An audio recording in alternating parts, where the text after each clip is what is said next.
Children welfare centre पे लगे हैं, जो मुझ पे लगे हैं, उसके लिए हम कोशिश करेंगे कि ज्यादा से ज्यादा जो मेरी तरफ से रिप्लाई होगा वो आपको समाधान करेगा।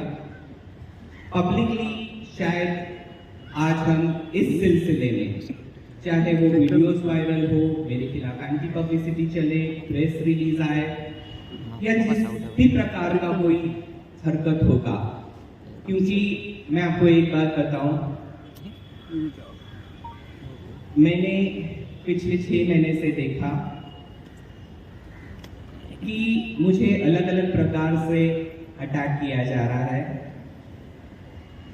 एक इंस्टीट्यूशन जो पिछले 43 इयर्स से चलता है, जिसकी ना कोई एजुकेशन डिपार्टमेंट में, जहाँ किसी की बिल्डिंग प्रपोजल डिपार्टमेंट में या एई मेंटेनेंस में बिल्डिंग प्रपोजल जो कि वेस्ट वार्ड है, या as a matter of fact जिन्होंने जगह दी हुई है एई स्टेट में, आज तक एक भी कंप्लेंट नहीं हुई है।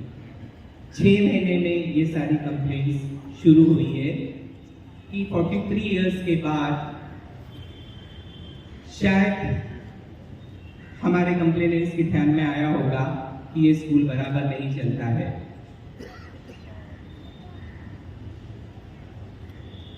हम एक जो पॉइंट रेज किए गए हैं उसकी कोशिश करेंगे आपको जवाब देने की, लेकिन उससे पहले मुझे कुछ आपको बताना है अपनी पास्ट के बारे में, या जहां से मेरी शुरुआत हुई उसके बारे में, क्योंकि ये वक्त है मुझे सबका आभार मानना है, क्योंकि जहां तक हो सकता है शायद कोविड के बाद जो सोशल काम हम बाहर करने के लिए निकले थे, शायद ये उसका भी एक नतीजा हो सकता है। लेकिन हम आज भी आपको कहते हैं कि मेरा पॉलिटिकल पार्टीज या पॉलिटिकल एस्पिरेशन ये कभी नहीं रहा है। अगर कोई किसी की भी समझ ये होगी तो पहले ये अपने दिलो दिमाग से निकाल दीजिए कि मुझे कोई पॉलिटिकल एस्पिरेशन है।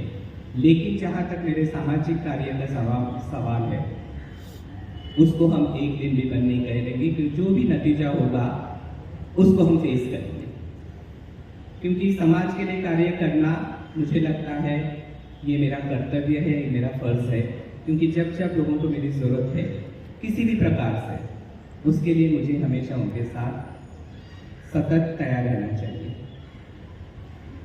मेरे करियर की शुरुआत 1978 में मैंने की। घरों में मैंने अपने जाके ट्यूशन से शुरुआत की। उसके बाद जो लोग मेरे साथ जुड़े हुए हैं या जो बच्चे यहाँ से पढ़ के निकले हैं, जो आज माँ बाप हैं, उनके भी बच्चे मेरे पास पढ़ रहे हैं। घरों में ट्यूशन्स देने के बाद मैंने सेंट एंथनी हाई स्कूल में एज टीचर सर्विस की। उसके साथ साथ हम लोग कोई बहुत ही अमीर घराने से नहीं आए थे। उसके साथ साथ हमने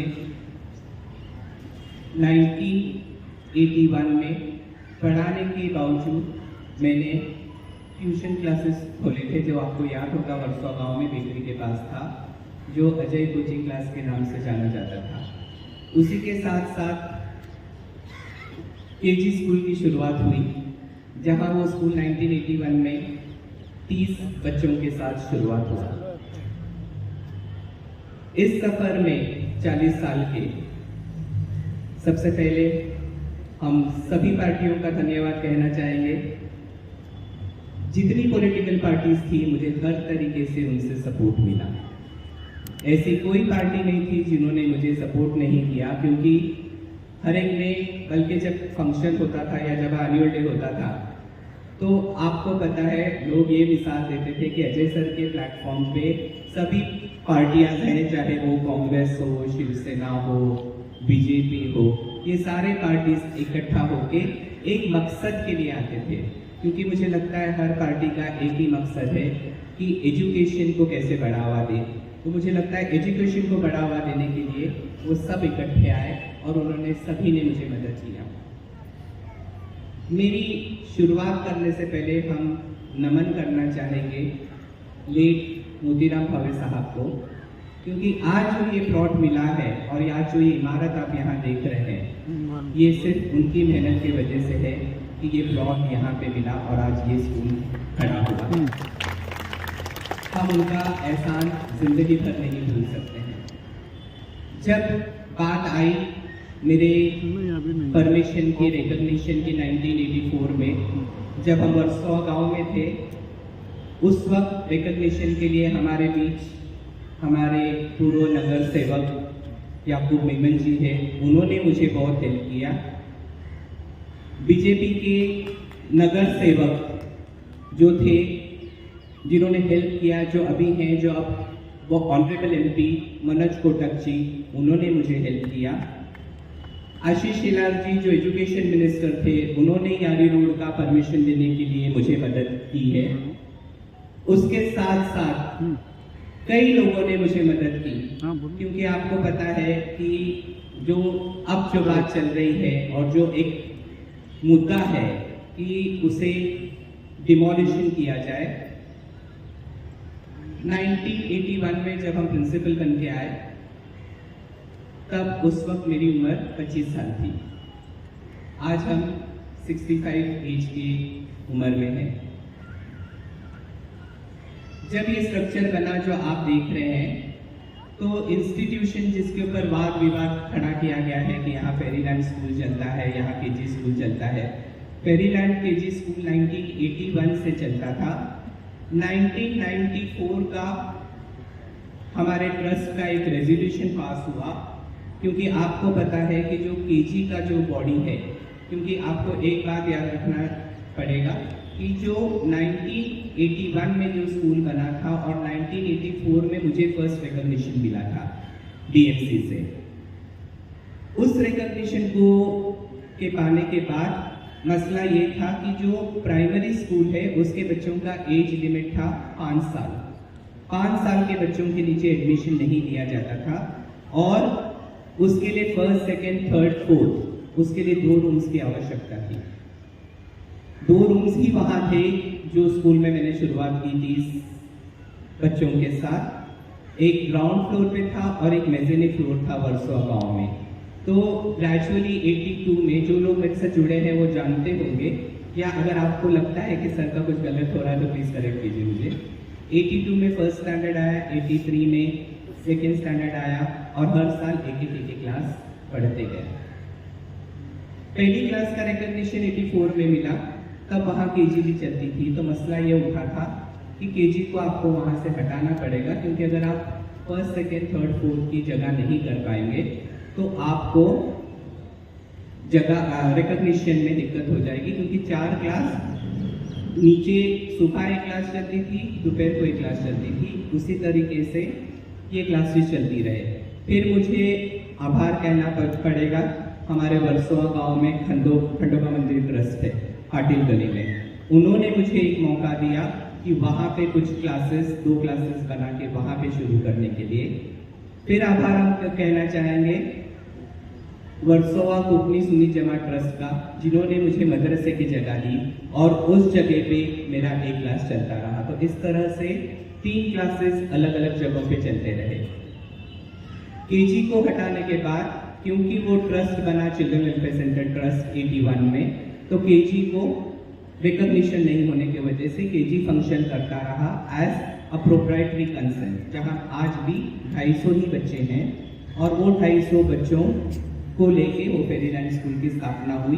वो जगह हमने छोड़ दी 94, लेकिन केजी स्कूल के वजह से ही फर्स्ट स्टैंडर्ड को चिल्ड्रन वेलफेयर सेंटर स्कूल में फर्स्ट स्टैंडर्ड में बच्चे दिए जाते थे। तो जो फेरीलैंड स्कूल चलता था वो प्रोप्राइटरी कंसर्न के नाम पे होता था, क्योंकि उस वक्त ये नियम था कि either it should be a proprietary concern और अ ट्रस्ट। तो ट्रस्ट चिल्ड्रन वेलफेयर सेंटर ने ले बनने के बाद फर्स्ट जो भी आगे के एजुकेशन हैं, चाहे वो डिग्री कॉलेज हो, चाहे वो लॉ कॉलेज हो, वो चलते रहे।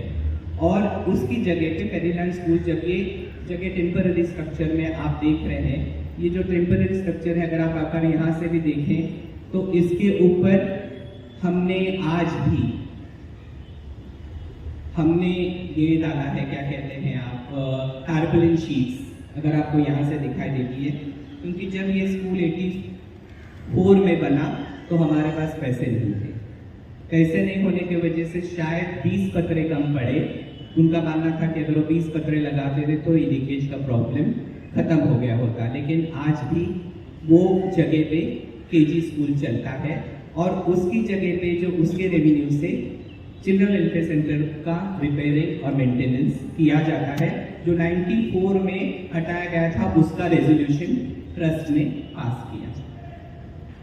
इस प्रकार से ये स्कूल की शुरुआत हुई।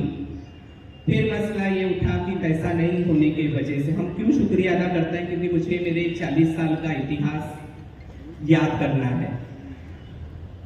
हाशिम मलकानी करके एक बिल्डर है जोगेश्वरी में, उनका हम धन्यवाद कहना चाहेंगे। उन्होंने मुझे बोला, सर हौसला करो, हिम्मत बढ़ाओ, मैं हूँ, मैं आपकी मदद करूँगा। उन्होंने मेरी मदद की, क्योंकि क्या होता है 1 रुपया ग्राउंड रेंट, 1 रुपया, हम उसके ऊपर भी आते हैं। उन्होंने मेरी मदद की, उन्होंने मुझे ट्रक, सीमेंट वगैरह सब दिया, तो बना ग्राउंड फ्लोर। उसी के बीच में DCR रूल के मुताबिक 400 स्क्वायर मीटर्स जगह आप इंस्टीट्यूशन में कमर्शियल चीज़ के लिए दे सकते थे। उस वक्त हमने डेवलपमेंट कोऑपरेटिव बैंक को जगह दी। डेवलपमेंट कोऑपरेटिव बैंक ने हमें पैसे दिए। उसके बाद फर्स्ट फ्लोर बना। ये बिल्डिंग बनते हुए ये आज भी बन रही है। उसको लगभग आप सोच सकते हैं कि 91 से लेके आज तक वो इंस्टीट्यूशन चल ही रहा है। उसके बाद मुझे सेकेंड फ्लोर के लिए सिद्धि विनायक ट्रस्ट ने 50 लाख रुपया डोनेशन दिया था कि आप सेकेंड फ्लोर बनाइए और उस फ्लोर को हमारा नाम दीजिए। इस तरीके से सेकेंड फ्लोर बन गया। अगेन उनका हम धन्यवाद कहना चाहेंगे। उसके बाद तीसरा माला बनने की बात आई, फिर मसला था, तो हमारे को लेट विजय माल्या जी, उनको नमन करते हैं क्योंकि उन्होंने आगे बढ़ चढ़कर हिस्सा लेकर उन्होंने मुझे तीसरा माला बना के दिया। तो ये रही कहानी मेरे पास्ट की, और इस तरीके से स्कूल की शुरुआत हुई। मुझ पे सबसे पहले तो हम यूट्यूब न्यूज़ चैनल्स या मीडिया की खबरों पे बहुत ज़्यादा जवाब देने में यकीन नहीं करते हैं, क्योंकि मुझे कोई भी तरह के का कोई भी या तरीके का वाद विवाद या ऐसे क्वेश्चंस जो इररिलेवेंट हो उसका जवाब देना हम बहुत ज़्यादा सही नहीं समझते हैं। क्योंकि एक बात है, मेरे को एक बात का पता है, जब हम जर्नलिज्म की बात करते हैं, मेरे सामने बहुत सारे मेरे जर्नलिस्ट भाई बैठे हैं, जर्नलिज्म की जब हम बात कहते हैं तो जोरों शोरों में किसी के स्कूल के बाहर खड़े रहना और चिल्ला चिल्ला के कहना कि ये भ्रष्ट हैं, ये करप्ट हैं, यहाँ पे गोलमाल चलता है, तो एक तरफा खबर अगर आप चला रहे हो तो ये आपके जर्नलिज्म में लिखा होगा। क्योंकि मुझे लगता है कि फेयर जर्नलिज्म है कि जिसके साथ या जिसका नाम आप खराब कर रहे हो, वो नाम को बनाते हुए मुझे 45 साल लग गए। और मुझे नहीं लगता है कि 2 वीडियो, 10 वीडियो या 20 वीडियो मुझे कोई सर्टिफिकेट देगा, क्योंकि जो लोग मुझे प्यार करते हैं और जो मुझे नज़दीक से जानते हैं उनको मेरा कैरेक्टर बहुत अच्छे से पता होना चाहिए। अगर वो 10 वीडियोस देख के अगर अपना ओपिनियन बना सकते हैं तो फिर हम कहते हैं या तो आपने मुझे समझा नहीं या फिर आपने मुझे समझने में गलती की। दोनों ओपिनियन आपका है। अब रही बात, उन्होंने कहा कि आपके स्कूल को, जब आप कहते हैं कि आपके स्कूल को, लेकिन मुझे पहले ये पॉइंट्स पे आने से पहले मुझे आपको बैकग्राउंड में ले जाना है। ये सिलसिला पिछले 6 महीने से शुरू हुआ। मुझे लगता है हम पहले टीचर हैं, कुछ पेरेंट्स को लगा होगा टीचरों ने एकाएक स्कूल बंद कर दिया, बोला आज से स्कूल नहीं लेंगे, आज एग्जाम्स शुरू होने जा रहे हैं, बच्चों का नुकसान हो रहा है, कल स्कूल बंद हो जाएगा। ये मांग हमारी नहीं है। हम वापस कहते हैं कि ये कंप्लेंट्स अगर किसी ने की तो उसके साथ साथ हमारे ऑनरेबल एमएलए मैडम ने भी इस कंप्लेंट का साथ दिया। कहने का मतलब ये है कि अगर हम पीछे देखें कि हादसे क्या हुए, मुझ पे ये इल्ज़ाम है कि मेरे स्कूल में 6 बैंक्वेट्स हैं। 6 बैंक्वेट्स उसको कहते हैं जहाँ पे पार्टियाँ होती है, रिफ्रेशमेंट्स होते हैं, ऐसे 6 बैंक्वेट्स हैं। मुझे हर पेरेंट हाथ रख के बताए, आप हर महीने स्कूल में आते हैं, आपने कितने बैंक्वेट्स देखे हैं? सब लोग स्कूल में आते हैं हर महीने में? प्लीज हाथ ऊपर कीजिए मीटिंग्स के लिए। सभी आते हैं। आपने नीचे की जगह देखी होगी जहां मीटिंग होती है, जो अभी HDFC बैंक को जाएगी, और हम लोग 5 वाले पे मीटिंग लेते थे, ये सही है? इसके अलावा आपने कोई बैंकेट्स देखा यहाँ पे? तो उसके बाद हमने 6 माले पे एक्टिविटी रूम बच्चों के लिए तैयार किया। तो उसके लिए मुझ पे इल्ज़ाम लगने शुरू हो गए। सबसे पहले मैं आपको एक बता दूं कि यहाँ पे 2 FSI मेरे पास बैलेंस है, क्योंकि गवर्नमेंट के नए रूल के मुताबिक एजुकेशन बिल्डिंग हॉस्पिटल्स को 4 FSI मिलता है। हमने 2 FSI कंज्यूम किया है। तो बराबर है सर, आप प्लीज क्लियर कीजिए बाद में। 2 FSI बाकी है। अगर हमें उस FSI का उपयोग करना है तो हमें उसका प्रीमियम भर के वो FSI खरीद के हमें कंस्ट्रक्शन करना है। कोविड के मेरा एक अनोनिमस कंप्लेंट, हम किसी का नाम नहीं लेते हैं, हम किसी के बारे में बोलते नहीं है, ये जो भी करवा रहे थे या जो भी अपनी मर्जी से कर रहे थे, आपको हम टीचर्स का भी हिस्सा बताते हैं क्या है। हम बच्चों पे थे कि मेरे से ज़्यादा शायद ही बच्चों का ख्याल किसी ने नहीं रखा होगा। मेरे लिए हमेशा बच्चे सेंटर रहे हैं, बाद में मेरे टीचर्स और बाद में मेरे पेरेंट्स। सबसे पहले आप मुझे एक बात बताइए, 3 दिन गवर्नमेंट ने छुट्टी डिक्लेयर की थी, आपको याद होगा, बारिश के टाइम पे, सही है? मैंने उसको कैसे कॉम्पनसेट किया? सैटरडे को पूरा दिन रख के मैंने वो बच्चों का कॉम्पनसेशन किया कि वो बच्चों का एकेडमिक लॉस नहीं हो। मेरे टीचर्स कहते रहे सर सैटरडे तो छुट्टी होती है, तो सैटरडे भी पूरा दिन काम करवाओगे? नहीं, मैंने बोला बच्चों ने आधा दिन खोया है, आपको पूरा दिन काम करके 2 दिनों को कॉम्पनसेट करना है। सबसे पहले शुरुआत हुई मेरे टेरेस को लेके। एक कंप्लेनेंट खड़े हो गए, उनका लेटर भी मेरे पास है, जिन्होंने अलग अलग जगहों से टेरेस की फोटो निकाली और उसे BMC में दिया कि यहाँ पे अनऑथोराइज काम चल रहा है, ये टेरेस को आप इमीडिएटली तोड़ दीजिए। लेकिन हम धन्यवाद कहना चाहेंगे और आभार मानना चाहेंगे आज के present deputy chief minister government of Maharashtra honourable Devendra Fadnavis ji का। उन्होंने अपने प्रयत्न से, उनके जरिए उन्होंने ये प्लॉट को रेगुलराइज करवा के दिया, और यकीन जानिए 1.5 महीने के अंदर ये प्लॉट रेगुलराइज करके इसकी परमिशन हमें मिली। हम फडणवीस साहब का बहुत बहुत धन्यवाद करना चाहेंगे, क्योंकि जो विजनरी लीडर होते हैं वो मुझे लगता है वो पूरे स्टेट को संभालते हैं, और जब वो स्टेट को संभालते हैं तो यकीनन उनके लिए हर इंस्टीट्यूशन बहुत इम्पोर्टेंट है। मुझे नहीं मालूम है कि उन तक क्या चल रहा है, क्या नहीं चल रहा है, उन्हें कितना पता है, क्योंकि वो अपने आप में महाराष्ट्र स्टेट में कितने सारे इश्यूज हैं वो उसमें इन्वॉल्व होंगे, लेकिन उनका आपके जरिए हम शुक्रिया अदा करना चाहेंगे। ये बात टेरेस की हुई, तो टेरेस जो बना, एक्टिविटी रूम बनी, प्ले एरिया बना, उसको रेगुलराइज करके हमने उसकी परमिशन प्राप्त की, और वो एक लीगल स्ट्रक्चर है। नीचे की स्ट्रक्चर की जो हम लोग बात कर रहे हैं, आज मुझे अभी मीटिंग में आने से पहले मुझे ये नोटिस दी गई। हाँ, ये कंप्लेंट जो मैंने आपको कहा था टेरेस का, ये टेरेस का ये कंप्लेंट किया गया था, जिसके पैसे भर के रेगुलराइज करके हमने ले लिया। वो हम वैसे भी करने वाले थे, लेकिन अगर आपको पता होगा कि उसमें लीकेजेस थे कि वहाँ पानी शुरू हो गया था अंदर आना, तो इसलिए हमने शेड डाला था। शेड डालने के बाद इन्होंने ये कंप्लेंट शुरू की, क्योंकि जो मेरे आर्किटेक्ट हैं कोविड में 2 साल सबके ऑफिसेस बंद थे। उन्होंने बोला सर हमारा ये बाकी है पैसा, मैं इसको प्रपोजल पुटअप करके इसको रेगुलराइज करके दूंगा।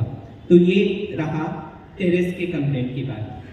अब जो टेरेस अभी जो इन्होंने मुझे नोटिस दिया, देखिए हम ये नहीं बोलते हैं कि 40 साल में बच्चे बड़े, स्कूल बढ़ा, उसके साथ साथ स्कूल की ज़रूरतें भी बढ़ गई। जब हम कहते हैं स्कूल की ज़रूरतें बढ़ गई, 1981 में डिपार्टमेंट के रिकॉग्निशन जो देते हैं, डिपार्टमेंट के रिकॉग्निशन की रिक्वायरमेंट्स अलग थी। आज जब राइट टू एजुकेशन आया, उसके मुताबिक एक्सपेक्टेशंस और रिक्वायरमेंट्स चेंज हो गई कि बच्चों के लिए रैंप होना चाहिए, बच्चों के लिए। तो हम ये नहीं कह रहे हैं कि 40 साल के अंदर ये स्कूल में हो सकता है क्लासरूम ऑफिस बना होगा, ऑफिस क्लासरूम बना होगा, या क्योंकि हमारा कोई मकसद नहीं था। लेकिन यही बात मैं आपको जरूर बताऊं कि जो भी बिल्डिंग खड़ी हुई है वो अप्रूव्ड प्लान के साथ बनी हुई है। हमने कोई भी FSI का वायोलेशन नहीं किया है। अगर इंटरनल कोई चेंजेस हुए हैं तो उसके लिए BMC अगर चाहे वो हमें उनके नियम में जो बैठता होगा, नियम के बाहर जाके नहीं, क्योंकि जो आज पॉलिटिकल प्रेशर्स में वो काम कर रहे हैं वो न करते हुए अगर उनके नियम में बनता होगा तो हम उसकी पेनल्टी भर देंगे, हम उसको रेगुलराइज करके देंगे। और अगर सचमुच गैर कानूनी कुछ होगा तो यकीनन हम अपने हाथ से तोड़ देंगे, क्योंकि लॉ के आगे अजय कौल कुछ नहीं। ये रही बात मेरे टेम्पररी स्ट्रक्चर, उसके परमिशन की। अब कहानी पे आते हैं कि कहानी कहाँ से शुरू हुई। तो मैंने आपको कहा कहानी शुरू हुई टेम्पररी स्ट्रक्चर से। टीचर के साथ ये होना चाहिए, नहीं होना चाहिए। मेरे को दुख की बात है कि जो आपके बोलने वाले थे शायद अभी तक पहुंचे नहीं हैं।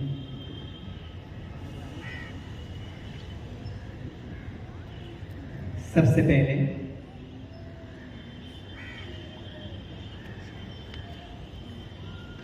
हमने इसीलिए किसी को नहीं बताया क्योंकि लॉ एंड ऑर्डर का प्रॉब्लम नहीं हो।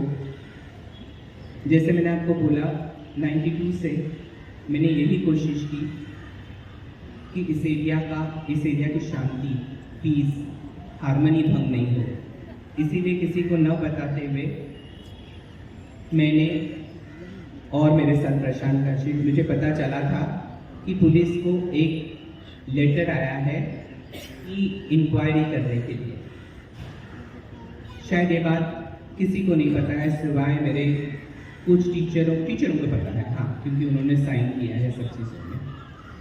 17/5/2023 को मई में, मतलब ये सिलसिला शुरू हुआ है मार्च अप्रैल से, लेकिन मुझे लेटर आया मई के महीने में। एक अनोनिमस कंप्लेंट नहीं, एक जानबूझ के एक साजिश रची गई। देखिए मेरा एक मानना है, आपको मेरे से कुछ शिकायत है, सब मेरे दोस्त होंगे ये नहीं हम मानते हैं। मेरे को आज हम लड़ाई 3 फ्रंट से कर रहे हैं। आज जितनी भी लड़ाइयाँ मैंने लड़ी है, हम आप लोगों के सामने हाथ जोड़ के आपका धन्यवाद कहेंगे, क्योंकि ये लड़ाइयाँ में मेरा पेरेंट्स ने 81 से लेकर आज 2023 तक हर पेरेंट ने मेरे साथ दिया है, क्योंकि उन्होंने सच्चाई का साथ दिया है, ना कि गलत इंसान का। हम 3 जगहों से हम लड़ रहे हैं। सबसे पहले 6 तारीख को ऑनरेबल MLA एक जॉइंट मीटिंग लगवाती है, जहां पे वो 5 डिपार्टमेंट्स के लोगों को बुलवाती हैं। मुझे एक दिन का भी वक्त नहीं दिया जाता है, उसके ऊपर भी हम बाद में आते हैं। मैंने आपको कहा 17/5/2023 को एक लेटर कमिश्नर के थ्रू आते आते नीचे ACP नगर डिवीजन को दिया गया, क्योंकि उनको स्पेसिफिकली कहा गया था कि अजय सर का बहुत इन्फ्लुएंस है पुलिस स्टेशन में, तो वर्सोवा पुलिस स्टेशन में मत देना, क्योंकि रिपोर्ट चेंज हो जाएगा। इसके बाद वो ACP डीए नगर अम्बोली डिवीजन के पास गया। अम्बोली में हम खुद 17/5/2023 को ये मुझे पुलिस ने नोटिस दिया था। ये नोटिस पढ़ने के बाद उसके सवालों पे हम आते हैं कि क्या लिखा गया था, और उसके बाद जो कंप्लेनेंट्स ने जाके कहा वो भी हम आपको बताते हैं। सबसे पहले नोटिस में लिखा गया था कि ये अजय कौल अपने आप को शिक्षण महर्षि कहता है, जो कि मेरे मुंह से शायद आज तक किसी ने नहीं सुना होगा। दूसरा इल्जाम लगाया था कि इनके ब्लैक पैसों की छानबीन करें। तीसरा पॉइंट कहा कि ये सब एक ही समाज को लेके चलते हैं, जिससे यहाँ पे तनाव होने का डर है। और चौथा पॉइंट था कि पिछले 43 ईयर्स से जब से वो प्रिंसिपल है, वो सिर्फ अपने टीचर्स को मॉलेस्ट करते हैं।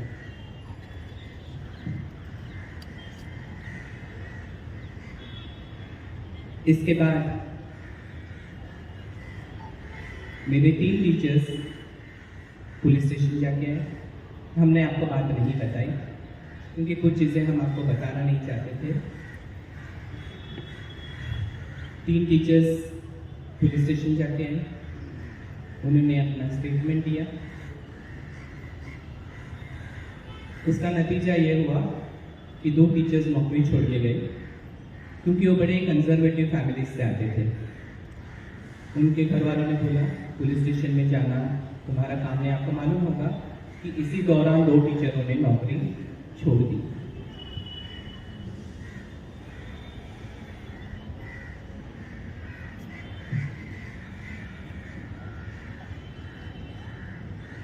वो टीचर स्टेटमेंट्स देने के बाद मेरा स्टेटमेंट मैंने भेज दिया। उसके बाद टीचरों ने पूरे केजी से लेकर डिग्री कॉलेज तक ये साइन किया कि हमारे प्रिंसिपल हमारे फादर की जगह है, और उन्होंने एक लेटर दिया कि अगर इसकी छानबीन जिन्होंने नहीं की तो हम लोग रस्तों पे उतरेंगे और इसका निषेध करेंगे। ये लेटर्स पुलिस स्टेशन में देंगे 4 महीने हो गए, लेकिन आज तक उसका कोई जवाब नहीं है। जब कंप्लेनेंट 10 लोगों को पुलिस स्टेशन में बुलाया गया, उनकी भी स्टेटमेंट्स मेरे पास है। उन्होंने ये कहा कि अगर आप देखेंगे तो मेरे खिलाफ ये पेज पे कंप्लेंट है, ये पेज पे कंप्लेंट है, लेकिन साइन किसी की नहीं है। साइन उन 40 लोगों की ब्लैंक पेपरों पे ली गई है और वो पेपर्स को साथ में जोड़ा गया। और जब उनकी इंक्वायरी की, उनकी छानबीन की और उनका स्टेटमेंट लिया गया, तो उन्होंने कहा गया कि हमें ये बताया गया है कि हम आपको यहाँ पे चर्च बांध के देंगे, और चर्च बांध के देने के लिए हमने ये साइन किया। हमें तो पता ही नहीं है कि अंदर क्या है। वो भी पुलिस का स्टेटमेंट उनका वो मुझे देके गए हैं। ठीक है, यहाँ पे भी बात नहीं रुकी, क्योंकि लगा कि पुलिस ने जो सही है वो स्टेटमेंट ऊपर भेजा होगा। फिर तीसरा इंसिडेंट हुआ। अलग अलग जगहों से आरटीआई वाले लोगों ने मुझे इंफॉर्मेशंस के लिए परेशान करना शुरू किया। कोई मलाडिस का आरटीआई एक्टिविस्ट था, कोई कहीं जोगेश्वरी का था, कोई कहीं अलग अलग जगहों के लोगों ने मुझे आरटीआई डाल के परेशान करना शुरू किया। तो अगर आप देखें तो ये सीरीज ऑफ इवेंट जो चलते रहा, ये मई महीने से शुरू हुआ। आरटीआई एक्टिविस्ट को भी बहुत कुछ ज़्यादा नहीं मिला। फिर सवाल उठा कि ये सारी चीज़ें एमएलए मैडम ने जॉइंट मीटिंग लगाकर 6 तारीख को शुरुआत की। 9 तारीख की सुबह मुझे कोई वक्त नहीं देते हो, मुझे सिर्फ रात में फोन आया कि आपके यहाँ अधिकारी इंस्पेक्शन के लिए आने वाले हैं। इंस्पेक्शन के लिए मैंने मेरे 43 इयर्स में मैंने बहुत सारे इंस्पेक्शंस फेस किए, लेकिन मुझे ताज्जुब इस बात का लगा कि 40 से 50 पुलिस तैनात की गई। चालू स्कूल में आपने इंस्पेक्शन शुरू किया, बच्चों का क्लासेस शुरू था, आपने इंस्पेक्शन शुरू किया, वहीं पे